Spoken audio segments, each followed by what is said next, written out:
Hanya beda frekuensi aja sebenarnya itu. Kekuatan pikiran, kecepatan ya. Ini jelas ya, memenuhi sasaran, paham ya jamaah. Banyak kok kisah para ulama-ulama, kita pernah dengar orang yang mati itu mereka tahu harinya, jamnya, tanggalnya, waktunya. Assalamualaikum warahmatullahi wabarakatuh. Bersyukur kepada Allah Subhanahu wa taala dengan ucapan alhamdulillahirabbil alamin. Bersolawat kepada junjungan kita Nabi besar Sayyiduna wa Maulana Muhammad dengan ucapan Allahumma sholli ala Sayyidina Muhammad wa ala ali Sayyidina Muhammad. Baik jamaah, ada yang tanya, salah satu jamaah tanya kepada saya, Gus, apakah bisa kita menembus batas ruang dan waktu? Namun sebelum itu kita niatkan ya, di pagi yang cerah ini kita niatkan ngaji dengan hati yang tulus, tanpa ada rasa gunjing, ghibah, haters ya, kritik, tapi niatkan ngaji. Kalau ada yang nggak paham bisa komen nanti di YouTube, insya Allah akan saya jawab dan akan direspon oleh admin. Dan saat ini kita pagi-pagi setelah sholat duha berada di lantai 3 Ponpes Thoriqul Jannah. Ini pagi-pagi yang hawanya sejuk, masya Allah, luar biasa. Mohon maaf masih dengar suara palu, ketokan palu ya, tukangnya sudah pada datang jamaah, masya Allah. Yuk bangun yang masih molor. Ada jamaah yang tanya, Gus, bagaimana cara menembus batas ruang dan waktu, apakah ada? Wah, menembus batas ruang dan waktu, mungkin dalam pikiran kita, dalam bayangan kita jamaah, mungkin wah gaib ini gitu ya. Batas ruang dan waktu. Allah menciptakan ilmu ada 5. Allah menciptakan ilmu ada 5. Kalau saya ngaji dulu waktu di pondok, yang pertama yaitu adalah irhas, yang kedua mukjizat, yang ketiga karamah, yang keempat adalah maunah, dan yang kelima ini adalah istidraj. Lah 5 ini bisa menembus batas ruang dan waktu jamaah. Saya jelaskan. Irhas, apa itu irhas itu? Itu adalah ilmu yang diberikan kepada para anbiya, kepada para nabi sebelum diangkat menjadi nabi, itu namanya irhas.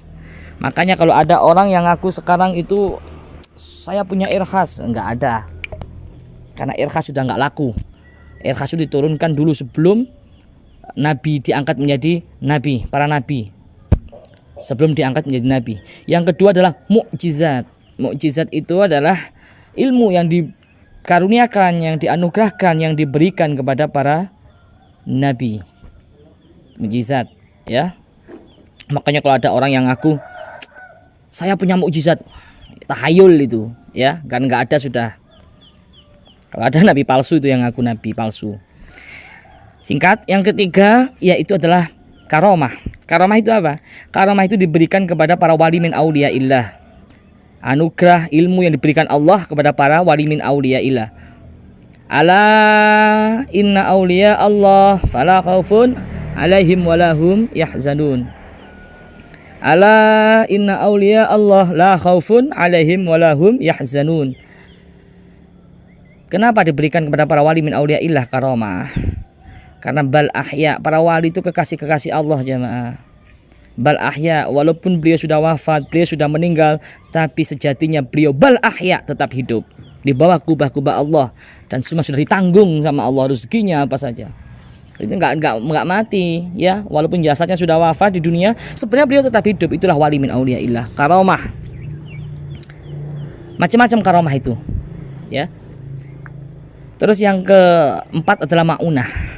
Lah ini maunah, ini bisa untuk kita maunah. Maunah itu apa? Pertolongan Allah kepada orang yang mukmin. Semua orang mukmin. Macam-macam pertolongan itu ya. Kalian bisa menembus batas dari Allah itu lewat maunah. Ini 99% bisa ke dalam saya, ke dalam kita. Ini namanya maunah atas izin Allah.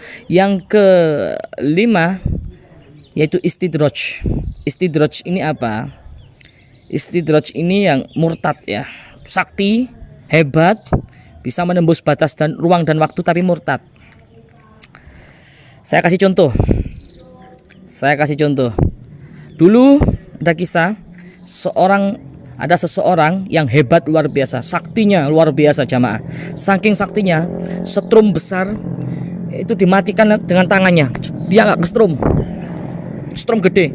Ketika dia menghubungkan kabel yang terputus, kabel besar itu, PLN yang gede itu, hanya dengan tangan, padahal kabel telanjang itu. Luar biasa.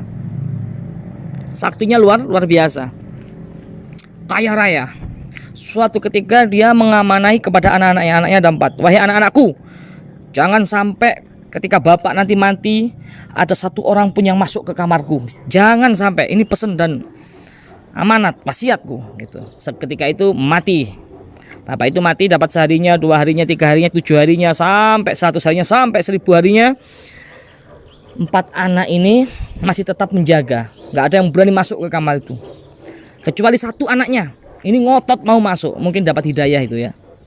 Ngotot mau masuk, akhirnya berseteru, konflik, sampai bilang begini anaknya, kalau aku nggak boleh masuk ke kamar bapak, lebih baik aku mati.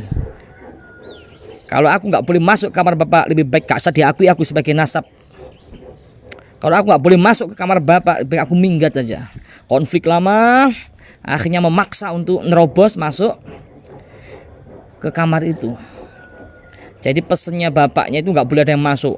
Jadi kalau sudah lama bangunannya mau roboh, suruh langsung nutup semen gitu aja, nggak boleh ada yang masuk. Ya, akhirnya masuk, nerobos, dan subhanallah jamaah, namanya kamar ya, yang sudah ditutup lama, ya pasti ya gitu, pengap lah, dibuka, tapi itu tetap harum semerbak luar biasa. Dan ketika masuk ke toiletnya, ke kamar mandi pribadinya yang ada dalam kamarnya itu jamaah, subhanallah, di klosetnya, tahu kloset kan, WC itu ada ceceran ayat suci Al-Quran. Jadi setiap dia berak, setiap dia buang air besar, itu yang jadi alas kakinya itu adalah Al-Quran jamaah. Na'udzubillahi min dzalik, na'udzubillahi min dzalik. Dan di kamar itu berserakan ayat-ayat Al-Quran. Itu sakti dia, bisa menembus batas ruang dan waktu. Tapi luar biasa. Luar biasa apa? Hinanya. Langsung seketika itu melihat kejadian itu, Al-Quran menjadi kloset, Al-Quran menjadi injak. Ketika dia berak di kamar mandi, anaknya 4-4-nya itu langsung tobat jamaah. Langsung tobat. Luar biasa. Itu kisah mudeng ya. Jadi jelas ya. Sampai sini jelas. Ada 5 tadi. Apa tadi? Irhas. Yang pertama, yang kedua apa tadi? Yang kedua adalah mukjizat, yang ketiga karomah. Kita bisa ke karomah. Jadi kalau makom kita antara maunah dan karomah, Anda juga bisa ke istidraj, tapi harus murtad dulu. Ya, bisa sakti juga lewat istidraj. Saya kasih contoh orang yang mau nyantet aja. Orang yang mau nyantet bisa langsung kena sasaran, langsung nggak ada yang ngobatin, nggak ada yang mampu mengobatin, bisa. Tinggal ambil kain kafan, ambil rambutnya, kemudian ini pukul ya, santai, jangan ditiru, nggak boleh, jangan ditiru, cuma sebagai kiasan contoh aja. Ambil kain kafan, ambil rambutnya, terus bawa ke kuburan, cari orang yang matinya karena bunuh diri atau apalah, tanam di situ, ikat di situ, tanam di situ. Tapi syaratnya Anda harus zina tanpa mandi junub. Anda harus membunuh, Anda harus melakukan dosa-dosa besar, Anda harus murtad dulu. Itu jamaah. Kalau sudah murtad, gak ada iman sama sekali dalam hati, setan-setan itu langsung ngumpul di kuburan itu. Memang benar. Tinggal Anda menciptakan sugesti dalam kuburan tersebut. Gak ada orang yang mampu mengobati kecuali ini, kecuali saya. Ya betul, gak ada yang mampu mengobati. Dibacakan apa nggak bisa ngobatin. Sakit, derita karena itu. Munculkan energi memang jamaah. Langsung setan-setan, iblis-iblis membantu. Jadi paham ya? Sampai sini paham ya? Tapi jangan ditiru itu, nggak boleh. Law of attraction. Apa law of attraction? Itu kekuatan pikiran. Allah sesuai prasangka hambanya. Jadi nggak ada yang nggak mungkin menurut Allah. Innama amruhu idza arada syai'an ayyaqula lahu kun fayakun. Di video sebelumnya kita membahas tentang kekuatan pikiran, law of attraction, membahas kekuatan pikiran Allah sesuai prasangka hambanya. Apapun bisa kau tembus, batas ruang dan waktu apapun. Kalau belum paham bisa cek di video sebelumnya. Baik, next saya lanjut. Jadi nggak ada yang mungkin bagi Allah. Saya kasih contoh lagi. Saya mau ke Jakarta naik pesawat bersama Pak Farhan. Pak Farhan juga mau ke Jakarta, ke Bandung ya, pulang ke Bandung Pak Farhan. Kita berdua ini mau ke Bandung. Saya naik pesawat, Pak Farhan naik sepeda motor. 2 jam kemudian apa yang akan terjadi 2 jam yang akan datang, saya sudah tahu karena saya naik pesawat. Jadi sudah nyampe duluan. Kira-kira 2 jam Pak Dadang ya.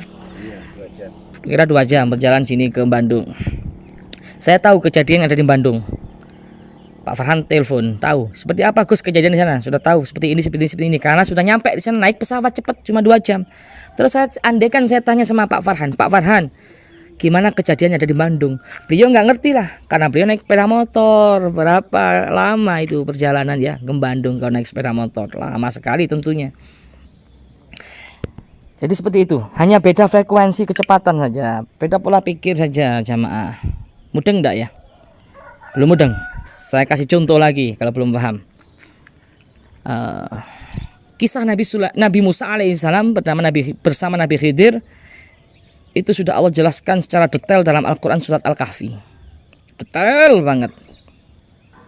Allah jelaskan dalam surat Al-Kahfi detail sekali. Ketika itu Allah berfirman kepada Nabi Musa, "Hei Musa, kamu harus berguru kepada orang yang bernama Nabi Khidir, cari." Akhirnya singkat, saya potong. Nabi Musa langsung mencari Nabi Khidir, ketemu Nabi Khidir. Ya Nabi Khidir, itu jelas ya, ada di Al-Quran itu. Ini biar paham, langsung saya sambungkan langsung ke Al-Quran. Ya Nabi Khidir, nanti bisa antum cek di Al-Quran, surat Al-Kahfi. Saya pengen berguru kepada antum. Saya pengen berguru kepada, ini bahasa dialektikanya gitu. Saya pengen berguru kepada jenengan Nabi Khidir. Apa kata Nabi Khidir? Hei Musa, kamu gak akan sanggup berguru kepada aku. Jadi muridku itu berat. Jadi yang berat itu bukan hanya rindu kata Dilanya, tapi juga jadi murid ini berat. Makanya kalau kita jadi murid, kita harus punya prinsip, jangan sampai ada setitik pun dalam hati kita itu suudzon kepada guru kita. Karena keberkahan ada dalam guru kita. Harus sabar.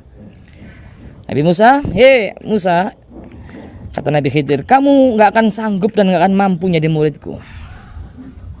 Gak akan sabar kamu. Qala satajuduni insyaallah, kata Nabi Musa. Wahai Nabi Khidir, insyaallah saya akan sabar. Yakin kamu Musa? Bismillah. Ya sudah, ayo ikut aku. Tapi syaratnya satu. Kamu saya angkat jadi murid, tapi syaratnya satu, jangan banyak omong, jangan protes apapun yang terjadi. Tanpa pikir panjang, Nabi Musa, ini Allah yang nyuruh. Saya harus konsisten. Saya harus siap. Dengan yakin Nabi Musa menjawab siap. 85 Nabi Khidir. Itu. Berangkatlah mengembara Nabi Khidir bersama Nabi Musa. Ketika di tengah perjalanan jemaah naik perahu tengah lautan, tiba-tiba tidak ada angin, tidak ada hujan. Nabi Khidir langsung memecahkan perahu itu. Nabi Musa ya kaget, namanya di laut. Ya Nabi Khidir, ini kenapa engkau pecahkan kapalnya? Kita bisa tenggelam ini, kita bisa mati ini. Apa jawab Nabi Khidir? Kamu jangan protes, katanya kamu jadi siap jadi murid saya, nggak boleh protes. Nanti saya jelaskan. Duduk Nabi Musa. Terus melanjutkan perjalanan, ada anak kecil tiba-tiba dicekek itu oleh Nabi Khidir. Nabi Musa langsung melunjak itu. Ya Nabi Khidir, kamu ini gimana? Anak yang nggak berdosa, nggak salah, begini kenapa kamu bunuh? Apa kata Nabi Khidir? Ya Musa, kamu tadi sudah janji. Kamu sudah janji mau ikut saya apapun yang terjadi, nggak boleh protes.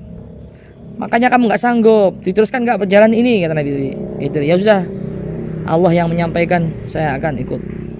Saya akan sabar gitu. Singkat saya potong. Ketika itu Nabi Musa bersama Nabi Khidir itu lapar, cari makanan, minta di rumah-rumah orang ya, nggak dapat. Suatu ketika Nabi Khidir itu bersama Nabi Musa berteduh, istirahat, sudah capek, lelah, lapar, haus, berteduh di rumah yang mau roboh ya kayak ini ya. Doakan jamaah ponpes ini cepat selesai. Nabi Khidir bersama Nabi Musa berteduh di bangunan yang mau roboh. Nabi Khidir berkata, ya Nabi Musa, ayo kita bangun ini, kita perbaiki rumah ini, kita renovasi gitu terahap. Apa kata Nabi Musa? Ya Allah, Nabi Khidir, kita ini lagi lapar, capek, lelah. Protes lagi kan Nabi Musa. Kamu nggak sanggup jadi muridku, nggak lulus kamu Nabi. Wahai Musa, nggak lulus kamu. Katanya kamu mau sabar. Kamu sudah protes terus 3 kali berturut-turut. Akan saya jelaskan. Kenapa perahu tadi saya lubangi, saya pecah. Karena di dermaga, karena di pelabuhan itu ada orang zalim yang biasanya menjara, merampas perahunya orang-orang yang lewat sini. Masa perahu kita dengan cuma-cuma kita berikan kepada orang zalim? Makanya saya lubangi, makanya saya pecah. Yang kedua, kenapa anak kecil tadi saya cekek sampai mati? Ini anak kecil nanti kalau dibiarkan hidup, kasihan orang tuanya. Orang tuanya dua-duanya sudah ahli surga. Nanti gara-gara anaknya ini durhaka, ya, zalim, nanti orang tuanya kasihan yang sudah masuk ke surga akan digeret anaknya ke neraka. Dan kasihan umat. Ini berbahaya ini, makanya saya cekek. Kamu nggak ngerti Musa. Yang ketiga, kenapa? Kamu capek, lelah, lapar, saya ajak merenovasi bangunan ini. Karena di dalam tanah yang ada di bangunan ini ada harta karun yang melimpah ruah. Kita bisa buat makan, ini harta untuk anak yatim. Kita bisa sedekah dan lain sebagainya. Singkat cerita, dari kisah Nabi Musa bersama Nabi Khidir dalam surat Al-Kahfi. Nanti antum cek dalam surat Al-Kahfi. Insya Allah paham sudah. Menembus batas ruang dan waktu jamaah. Kira-kira jelas ya. Menembus batas ruang dan waktu. Coba. Dengan santai. Terima dengan hati. Jangan pakai emosi. Ya. Yang gak suka-suka, haters jangan pakai emosi. Ya, makanya saya kasih contoh langsung dari Al-Quran. Anda bisa cek lewat surat Al-Kahfi. Saya kasih contoh sekali. Yang terakhir, ketika Anda mendengarkan pengumuman orang meninggal, inna lillahi wa inna ilaihi raji'un, gimana yang ada dalam bayangan kita? Takziah ya. Ketika Anda mendengarkan pengumuman tetangganya meninggal, lah ketika takziah saya kasih amalan, udah gratis ini. Mudah-mudahan bisa menambah keyakinan dan iman kita kepada Allah Subhanahu wa taala. Ketika Anda mau takziah ke rumah orang yang meninggal jamaah, ketika buka pintu mau keluar dari rumah antum, dari rumah kalian, baca tarik nafas. Ini namanya pernafasan diafragma. Kalau pernah ikut kanuragan pasti ngerti lah, rahasia itu luar biasa. Jadi tarik nafas sekuat-kuatnya, pelan-pelan itu ya, lewat hidung. Mulut jangan sampai ada udara sedikit pun yang masuk ke mulut gitu. Tarik nafas lewat hidung sekuat-kuatnya, kemudian tahan sekuat-kuatnya di rongga dada sini kan, akan di sini sumbernya di rongga dada. Kemudian baca ya Allah ya Latif, ya Allah ya Latif, ya Allah ya Latif, ya Latif, ya Latif, ya Latif, ya Latif, ya Latif, ya Latif, ya Latif, sekuat kamu. Setelah itu lepaskan lewat mulut. Itu. Tiupkan ke tangan kita lewat mulut, usapkan ke mata kita. Baru menujulah takziahlah ke tempat orang yang sudah meninggal. Di dalam perjalanan baca ya Latif, ya Latif, ya Latif, ya Latif, ya Latif. Insya Allah 80%, 90% dah. Insya Allah kalian akan menyaksikan sesuatu yang belum pernah terjadi, sesuatu yang belum pernah kamu lihat lah. Ini pengalaman ya, ini apa yang pernah saya pelajari. Kalau kalian yang mati itu husnul khotimah akan mendengarkan kalimat qaddimuni, qaddimuni. Jangan kabur, nanti lari, jangan. Weh saudaraku, cepet kalau mandikan aku sudah nggak sabar, pengen ke surga, aku sudah nggak sabar melihat keindahan-keindahan yang dijanjikan Allah. Itu. Jangan kabur kalau dengar suara itu, nanti kabur. Kalau yang su'ul khotimah maka akan mendengarkan, weh saudaraku, mau dibawa kemana aku ingin hidup lagi, ingin tobat. Ya nggak gitu ya suaranya, mungkin lebih serem kayaknya ya, dengan bahasa Arab. Hei jamaah, begitulah contoh-contoh, mungkin bisa dinalar ya, bisa dinalar. tergantung sejauh mana kedekatan kamu sama Allah dan law of attraction, kekuatan tarik menarik kamu, pikiran kamu. Disitulah Allah akan mengabulkan apa yang kita inginkan. Jadi tak terbatas oleh ruang dan waktu jamaah. Tak terbatas oleh ruang dan waktu. Tembuslah dimensi apapun, tembuslah. Selagi tidak keluar dari syariat, maka Allah akan kabulkan. Kalau belum paham dengan kalimat saya, silahkan dicek video sebelumnya tentang law of attraction. Dan kalau belum jelas tentang ini, tema ini, ya kalau kita membahas tentang menembus batas ruang dan waktu, pasti yang ada dalam pikiran kita tuh goib ya. Hanya beda dimensi. Yang tadi saya sampaikan itu ya, Pak Farhan sama saya berangkat ke Bandung. Saya naik pesawat, Pak Farhan naik sepeda motor. Hanya beda frekuensi aja sebenarnya itu. Kekuatan pikiran, kecepatan ya. Ini jelas ya, memenuhi sasaran, paham ya jamaah. Banyak kok kisah. Para ulama-ulama, kita pernah dengar orang yang mati itu mereka tahu harinya, jamnya, tanggalnya, waktunya. Ada ini orang tetangga desa, dia tahu persis bahwa kafannya pun disiapkan, tanggalnya nggak bleset, waktunya, harinya, matinya itu nggak bleset jamaah. Tentunya betul. Apa yang ada dalam pikiran kita? Wah, ini dapat bisikan dari Allah gitu kan? Ya. Wallahu alam. Banyak kita dulu pernah dengar namanya macam-macam ya, orang yang wafat itu sudah bahkan gali kuburnya itu sudah diukur-ukur sendiri. Betul, tepat. Yang matinya, wafatnya pengen di Mekah, dan ternyata Allah wafatkan di Mekah juga. Pernah kan itu namanya law of attraction jamaah. Semuanya kalau kita berbicara tentang menembus batas ruang dan waktu yang kelihatan sakti hebat, sebenarnya yang di situ kekuatan pikiran saja jamaah. Allah akan mengabulkan apa yang kita inginkan. Allah sesuai prasangka hambanya. Sejauh mana kedekatan kita dengan Allah dan sejauh mana kekuatan law of attraction kita. Kalau belum paham, ini ilmu mahal ini sebenarnya. Ilmu mahal. Ini Masya Allah, barokatuha ya. Kita bisa mengkaji ilmu ini. Mungkin itu yang dapat saya sampaikan. Kalau sudah mulai terik mataharinya. Ini kita berada di atas bangunan. Juga terdengar suara tukang sudah mulai aktivitas jamaah. Itu yang di bawah. Sudah mulai aktivitas para tukang-tukang. Doakan mudah-mudahan pembangunan pesantren ini lantai 3 ini cepat selesai supaya anak-anak yang mondok di sini itu bisa fokus belajarnya, menghafal Al-Qur'annya, menghafal hadisnya, dan mudah-mudahan bermanfaat bagi kita semua. Amin, amin ya rabbal alamin. Apabila ada kurang lebihnya mohon maaf. Wal afu minkum. Wassalamualaikum warahmatullahi wabarakatuh. Jangan lupa komen yang belum paham, like dan subscribe. Hasilnya dari channel YouTube ini kita semangat, mudah support terus channel YouTube ini supaya kita bisa hasilnya untuk pembangunan pesantren. Mungkin itu yang dapat saya sampaikan. Shallu ala Nabi Muhammad. Allah Allah aghithna ya Rasulullah ya azimal jah alaika salawatullah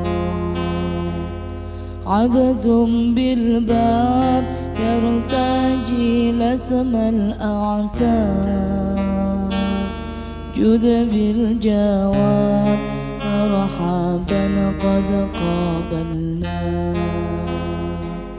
antal ma'ruf bil judi muqrid duyuf inni malhuf aghisni bihaqqillah antal ma'ruf bil judi muqrid duyuf inni malhuf aghisni bihaqqillah antal habibul a'zam sirrul mujib hasya ya khib man ladha bi rasulillah antal habibul a'zam sirrul mujib hasya ya khib man ladha bi rasulillah Allah Allah aghithna ya Rasulullah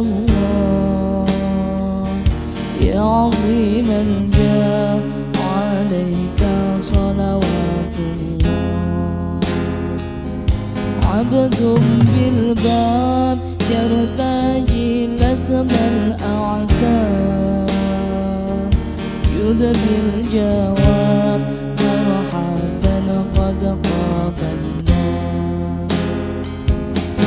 أنت المعروف بالجود مقري الضيوف إني ملهوف أغثني بحق الله الله أغثنا يا رسول الله يا عظيم الجاه عليك صلوات الله عبد بالباب يرتجي لثم الأعتاب جد بالجواب مرحبا قد قابلنا أنت المعروف بالجود مقري الضيوف إني ملهوف أغثني بحق